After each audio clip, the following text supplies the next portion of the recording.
So welcome back to Peter's Railway. Last year we made a film about how to light the fire, raising steam in a locomotive, getting ready for a run. Today's film is about how you actually drive the engine, what all the controls in the cab do to make the engine go forwards, backwards, faster, slower, and how to look after the boiler.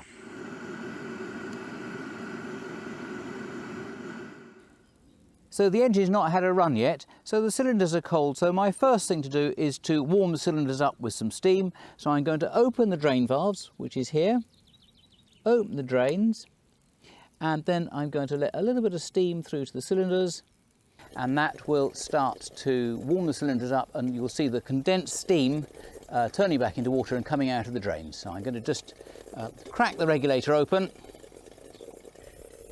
So that's the steam going into the cylinders to warm them up, and it's condensing back into water, and the valve must be open to this end of the cylinder, so it's allowing the steam in that end and some of the water's coming out there.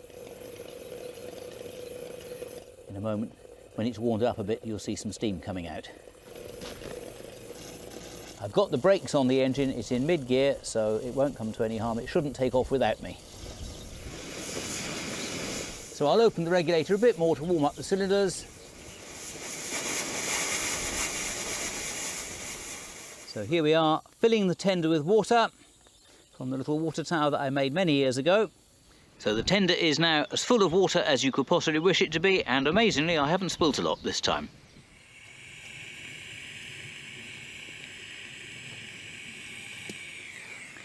So the first control I want to look at is the regulator. So that's this lever here, and this allows steam to go from the boiler to the cylinders to operate the pistons to drive the engine. So if I open it, the engine will move.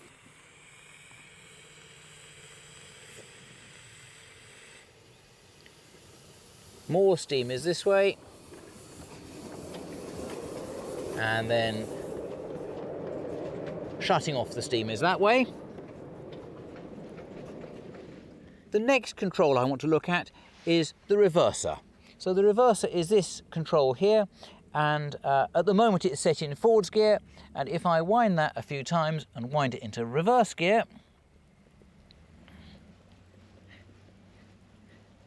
so we're now in reverse gear, and now if I open the regulator again, we will, I hope, go backwards.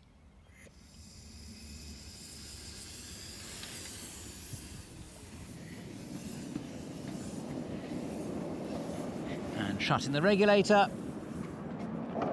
we'll coast to a stop. So that's the valve gear in mid-gear, and if I wind the reverser forwards into full forwards gear, that's where the die block is being moved in the expansion link. So that's now in full forwards gear. If I open the regulator a touch, the engine will move forwards. If I put the reverse gear, moving the die block to the top of the expansion link, then I can let a bit of steam to the cylinders and we'll move backwards. But the reverser does more than just allow you to select forwards or reverse. So when the driver starts off the train at slow speed, he will have the engine in full forwards gear, and when he gets moving a little bit faster and needs less drawbar pull on the train, he will then start to link up or notch up using the reverser. So he's going to wind it back towards mid-gear a little bit, and so that will be part way back towards mid-gear. And the effect of that is that the engine will pull less hard, but it will use less steam and so less coal. So as you notch up or link up, you're developing less power in the engine, but it runs more efficiently. It's called linking up because you're moving the reversing gear up that expansion link. That's the expansion link there. It's also called notching up because on goods engines which went backwards and forwards a lot, they had a pole reverser and with little notches on it, and you could set it to full forwards gear or bring it back a notch. So it's called notching up or linking up. So here's the brake valve here, and so it's got two brakes in this engine. There's a steam brake, so if I pull that back, it will put the steam brake on the engine. And there's also a vacuum brake. So this is a combined steam and vacuum brake valve. And so that took me 3 months to make. That might be the subject of another video, how it all works. But essentially, that's the brakes off. And when you pull it back here, the more you pull it back, the harder the brakes go on. If you look at the back of the engine, on the back here, we've got the connection to the train for the vacuum brakes. But none of my train has got any vacuum brakes fitted to it, so I never actually use the vacuum brakes on the engine. If you look down here at the brake shoes, that's the brake shoes off at the moment, and I can push the engine. If I put the brakes on, it stops it. So that's the steam brake working there. It's quite effective, the steam brake, because the engine's pretty heavy, and there's also the steam brake on the tender wheels, and of course I'm sitting on the tender, so there's quite a decent bit of weight to stop the train, but there's no brakes on the rest of the train at all. So we'll set off downhill here. It's a little bit downhill, so it'll tend to coast, and then we'll put the brakes on and see what happens. Drains are open because we've been sitting for a while. Close the drains.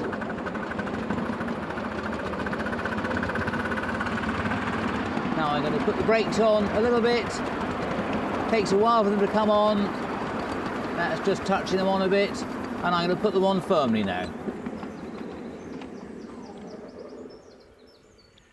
That was definitely a stop.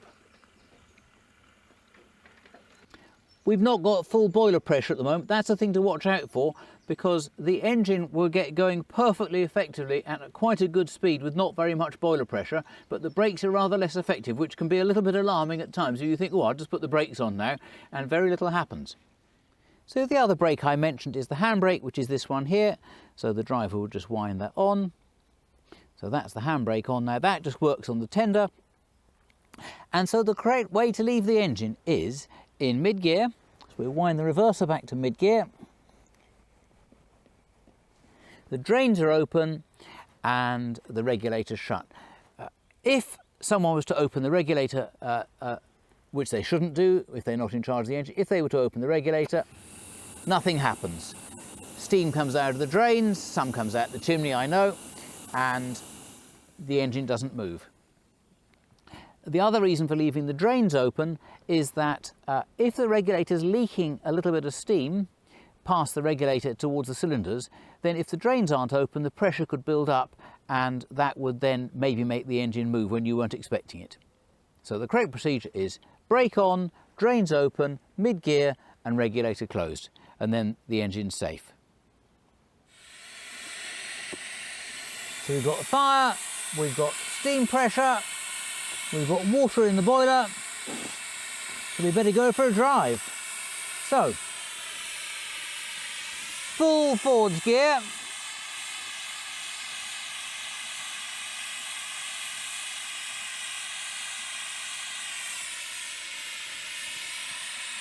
drains open, little toot on the whistle, and off we go. Just a touch of regulator. The engine's got cold, so I'll leave the drains open for a moment.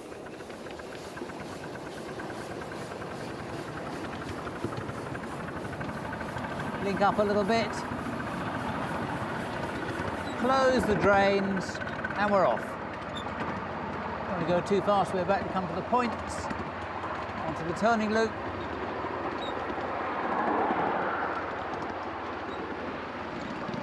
Little touch on the brakes.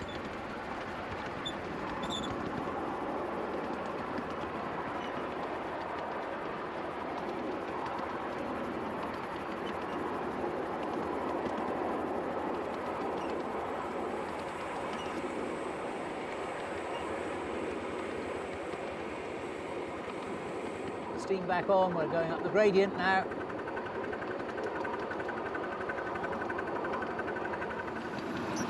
Now we need a bit of fire. Coal on the shovel. Try and get it in the hole. That's not so easy when you're driving. Another one. Shut the door. So for the fireman, one of the important controls is the blower, and this is the valve that controls the steam blower. So that is off at the moment, that is on, you can hear it running. And what the steam blower does is it sends a little jet of steam up the chimney, starting in the smoke box here, and as the jet blows up the chimney, it makes a small reduction in pressure in the smoke box, and that draws the fire through the boiler to make the steam. And that is important when the engine's not running, because when the engine's driving, the exhaust steam from the cylinders blows up the chimney, you hear it troughing away, and the troughs, that partial vacuum, the reduced pressure in the smoke box, is what draws the fire through the boiler and draws the air through the fire to make it blow. But when you're sitting stopped like this, then if you didn't have a steam blower, the fire would eventually go out on you.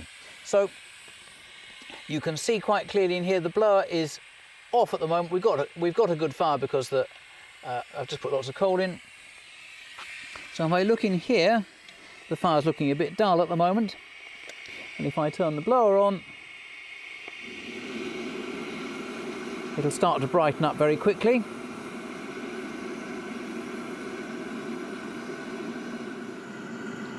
So you can see a demonstration of the draft through the fire hole door at the moment. If I drop some leaves here, just go straight into the fire. If I turn the blower off, you can see the fire goes lazy, and if I drop some bits of leaves now, they'll just drop on the floor. So that's the blower valve, and you use it to keep the fire going or to raise steam when the engine's not moving. When the engine is moving, the exhaust steam from the cylinders creates the draft, and here you can see each beat pulling on the fire. Try and go quite slowly.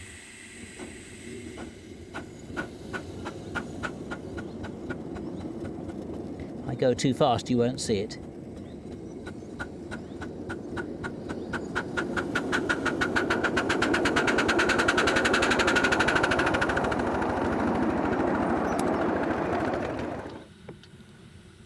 So I've just been stirring up the fire a little bit. It's got a bit lazy and probably a bit clogged up with muck underneath it, so I'll use the pricker just to get some of the ash raked out through the bottom into the ash pan. It is hot in there, but it's not making a lot of steam just at the moment. That'll get it going. I think you can tell it's hot when you see that the firing iron is glowing in the daylight. So another tool that the fireman had was a coal pick. Sometimes the coal would appear in such big lumps that it was really difficult to handle, so the fireman could smash it up, or there was a sharp pick. He could break large lumps of coal into smaller bits, and then he could get them into the firebox. Another control the fireman has to manage the fire is the damper door on the ash pan. So let's look underneath the engine and have a look at that. So now you're looking up through the ash pan door, or the damper, underneath the grate with the fire on it. So you should be able to see the fire glowing quite nice and hot in there at the moment. So that's the damper open, and that's the damper shut. So the fireman would close the door if he wanted to get the fire to burn less fiercely. So the fireman would adjust where the damper is. So there's a little ratchet, he can set it any height he wants. So that would be fully open for maximum heat from the fire. So apart from the fireman's obvious job of keeping the fire going to make the steam, his most important function really is to ensure that the water level in the boiler stays correct. Too low and you risk an explosion, too high and you can end up with water being carried over with the steam to the cylinders, which could damage something. And he obviously has to put water into the boiler quite regularly to make up for the water that's being used up to make the steam. So in the cab we've got two water gauges which show the water level in the boiler. You can just see the water in the tube there bouncing about a little bit, so that tells us the water level in the boiler. So there's a couple of important things on these. One is you can see the water level. We've got a blowdown valve there to make certain there's no muck in the gauge which is giving us false reading, so I can open that and shut it, and then it comes back up again, so that blows any muck or scum that's on the surface there, and you can then see you're getting a true reading. The other thing you've got is there's a shut-off valve at top and bottom of each of the gauges. And so the top one, well, we can shut them both off, like that. And now, if we open the blowdown valve it's no longer connected to the boiler.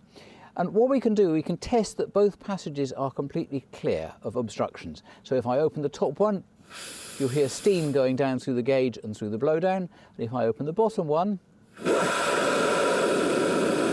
it sounds completely different because that's water and steam going down from the, under the water level in the boiler. So what we'll do is we'll shut the blowdown valve, open that, and now we can say that the gauge has been tested and that both passages, top and bottom from the boiler, are clear. We have a second water gauge in case there's a problem with this one. Another thing we can say is that you've got the tube with the water in it, but there's also a gauge glass protector which protects the driver and fireman in case the glass tube breaks, so that rather contains all the scalding steam and water while they shut off these two valves to shut off the supply to the broken glass gauge. So when the fireman wants to put more water into the boiler to replace the water that was used to make the steam, then he uses special pumps called injectors, which are under the cab, and the injectors pump the water from the tender into the boiler against the steam pressure. The first thing he does is to open the little valve down here. This is the driver's side. He's got one on his side as well. There's always two injectors on engines. So if he opens the water valve, you can see the water now running through the injector. And then there's a steam valve up here, and that's the steam supply to the injector. So the farmer would then open the steam supply, and as he opens it, first of all, the steam starts to push the water through the injector faster, but it's not got enough impulse or force yet, or pressure, to force its way into the boiler against the steam pressure. But as you put on more steam, the injector is now feeding water into the boiler. The injectors are sort of a magic device because there's no moving parts, and it's taking steam from the boiler and it's pushing water into the boiler against the same pressure. But we'll talk about how injectors work another day. In a moment we'll have 3/4 of a glass, which is just perfect for running. It's not too low and it's not in danger of causing the engine to prime, which is taking water over with the steam. One thing you can notice in the water gauges, behind the glass tube there's a little striped panel, and it's now very easy to see whether the tube is full or empty of water, because you can see how the stripes change direction through the water. It's an optical effect, and that's very important because if the water gauge was completely full of water or completely empty, it's quite difficult to see what the level is. Is it full or empty? It's quite easy to see it when you can see the water in the glass. But those stripes save you thinking, oh, the gauge is completely full of water, when in fact it was completely empty. On a railway, when you're going on different gradients, up and down hills, when you're going downhill, the water runs to the front of the boiler, and then the level here seems to drop. And when you're going uphill, the water slops to the back of the boiler and the gauge level rises. And the fireman has to be very constantly aware of where they are on the railway, so that if he has got a slightly low water level and the fire's working hard as they're climbing up a long hill, when they go over the summit and start nosing down the other side, then suddenly his water level can disappear down into the bottom nut here, and it's a bit alarming because if he gets the water level too low, he can damage the firebox. So here we've got the safety valves on the boiler. These are absolutely vital because if you keep making more and more steam and the pressure is going to keep going up and up, eventually you'd have a boiler explosion. So the safety valves are a sprung-loaded valve. There's a spring inside pushing a plunger down to seal onto the hole in the top of the boiler, and when the boiler pressure gets too great, it pushes the plungers up and lets the dangerous pressure steam out. So at the moment the safety valves are seated downwards, not leaking, and so what I'm going to do is I'm going to open the blower valve a bit and build up the boiler pressure. So if you look in here, at the moment the boiler pressure is about 100 pounds per square inch. When it gets up to the red line, the safeties will start to lift. And so that happens. So that safety is lifting at about 110 pounds per square inch. If we keep making more and more steam, now it's sounding quite angry, and in a moment the other one will lift as well. Here we go.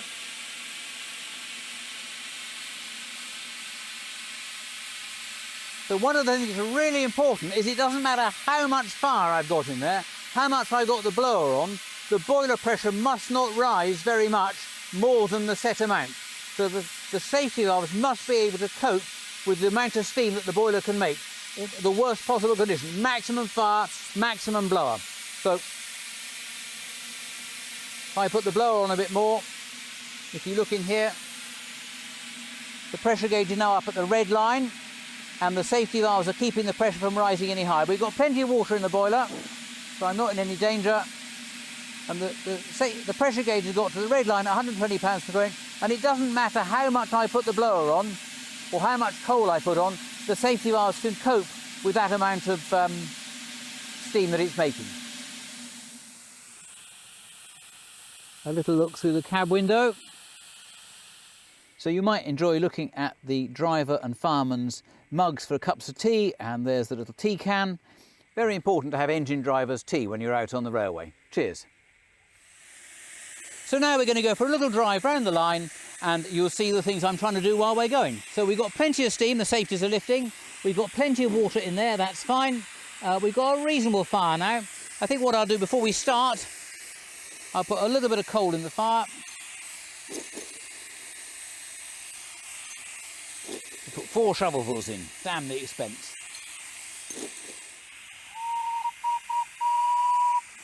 Full forwards gear, open the regulator a little bit. We have some drains are open, so we have some steam at the front visible as we start. A little bit of water coming out because the cylinders are cooled down while we've been talking, looking at the controls in the cab. So off we go up the line. So now I'm going to shut the drains.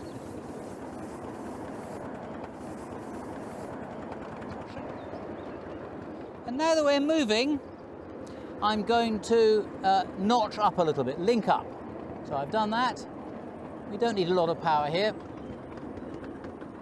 You can just see the steam chest pressure gauge. If I open the regulator more, that goes up, and you can hear it working harder. I'm slowing down for a point.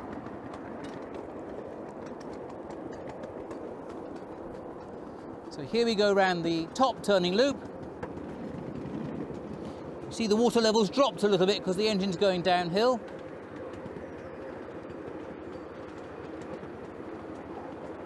So it's downhill at the moment. Now we're going to start going uphill, and I'm putting into full forwards gear. So we're on about a 1 in 50 up, and you'll see the water levels come up a lot now. We're up 1 in 50 going up now.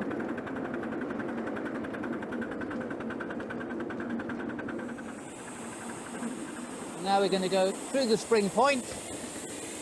I'm going to shut the blower. I've left that open a bit. That's a mistake, really. I think what we'll do now, we've obviously got really a bit too much steam pressure. So what I'm going to do now is I'm going to open the water valve and open the injector steam valve.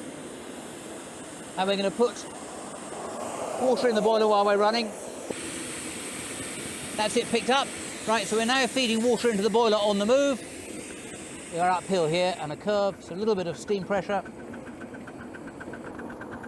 Gently through these points and around the top turning loop.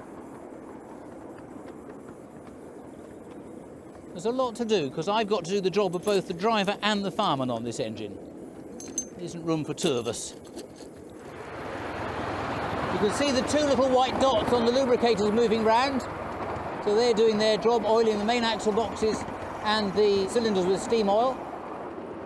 So we're well notched up at the moment, well linked up.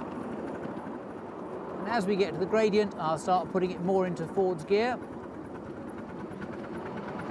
So a longer cut-off. You hear the engine working now. That's full gear. I keep adjusting the reverser to set the cut-off, so I thought it would be interesting to understand what's happening inside the cylinders when I do this. So we were talking earlier on about how the reverser in the cab allows the driver to select forwards or reverse gear. So if I select full forwards gear now, like so, then I thought it would be interesting to see what is actually happening inside the cylinder. So I've got some diagrams here from book 3, The Forgotten Engine, and so what's happening here is that the steam is coming from the boiler into the cylinder to push on the piston, and as the piston is pushed by the steam, the valve is left open, so steam is coming in for more or less the whole stroke of the piston. and so the cut-off is almost 100% here, and the steam at the end, when it's let up the chimney, the waste steam, is still very hot and is at very high pressure, so it's very wasteful. However, if we link up a bit, we're going to reduce the cut-off. So I'm going to reduce the cut-off there. Now what's happening in the cylinder? The same at the beginning. The steam is coming into the cylinder from the boiler, but then very soon after the piston starts moving, the valve shuts the steam supply off. So now, as the steam pushes the piston, it's expanding and its pressure is dropping and it's getting cooler. So by the time at the end of the stroke, when the steam is let up the chimney, it's quite cool and it's lost most of its pressure. So that is using less steam and using it more efficiently. We're getting work out of the steam to push the piston. I hope that was interesting, but now back to the footplate. We come up the gradient, we're gathering speed now, so now I'm going to start reducing the cut-off, linking up, and you can hear the exhaust note changes to a purr.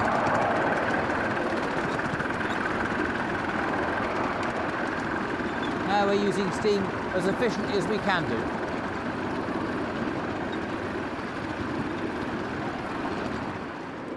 It's a lovely motion, all the connecting rods and coupling rods moving in their rather lovely manner.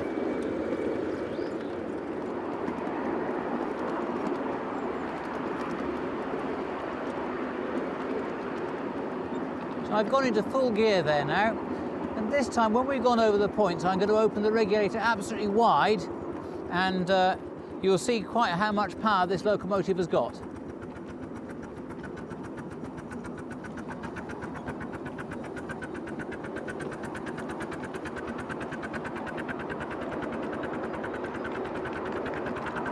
Get over the points first. And now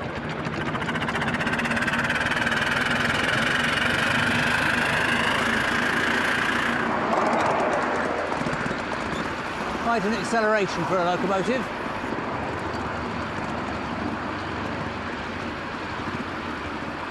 Clutch on the brakes.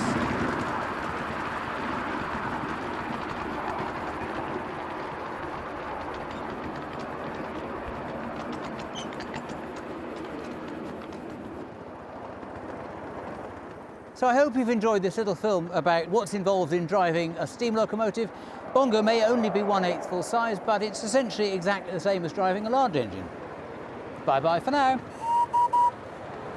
If you have enjoyed this film, please subscribe to our channel. It all helps to spread the word.